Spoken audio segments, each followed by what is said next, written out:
Warnya on the side said embarrassingly. "Mr. Charlie, don't take it to your heart. Mr. Jingai has a bigger temper."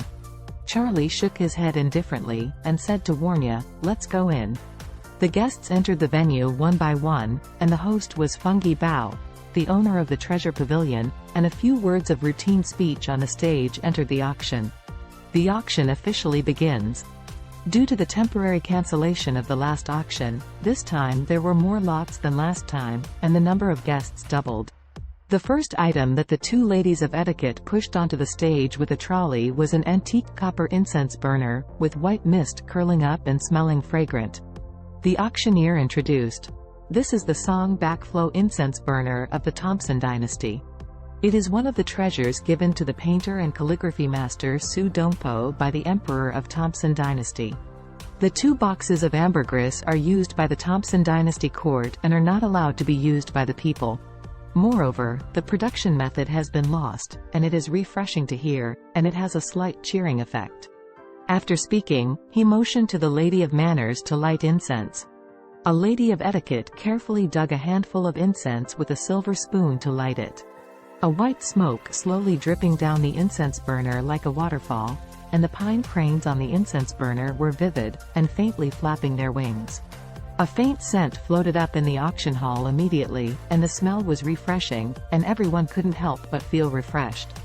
Charlie nodded and said, "It is indeed authentic ambergris, refined by sperm whales, and this kind of handmade incense technology is basically impossible to buy now." The auctioneer knocked the gavel twice and said, "The starting price of the Song Backflow incense burner is 800,000, and the price is increased by 100,000. This incense burner is exquisitely made, has a certain collection value, and the auction price is also moderate," and the audience raised placards. In a short while, the incense burner was auctioned away by a player for 1.6 million. Immediately afterwards, 7 or 8 lots were presented, all of which were high-quality antiques. The atmosphere of the venue was warm, and guests bidding. Jacob watched it with gusto, but he was shy in his pocket, otherwise he would be itchy and holding a card. However, Charlie had no interest in these collections.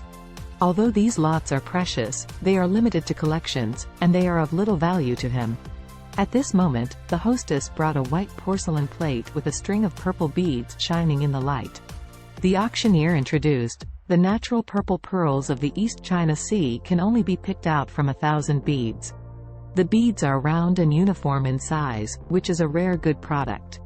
The auction price of this string of purple pearls is not expensive, as long as 400,000.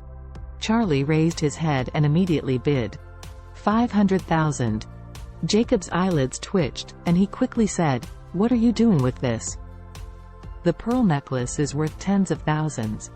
This 400,000 is a waste. Don't shoot."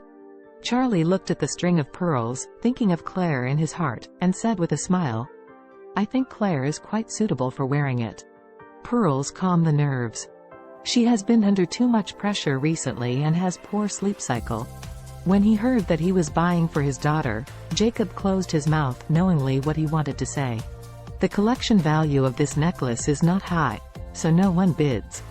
Just when the auctioneer was about to make a final decision, a voice suddenly sounded, 600,000. Charlie looked to the side looking for the sound. He saw that Stephen, from the Chin family, showed his head from the side, with a sneer on his face, and said to Charlie, "Sorry, I also fell in love with this necklace."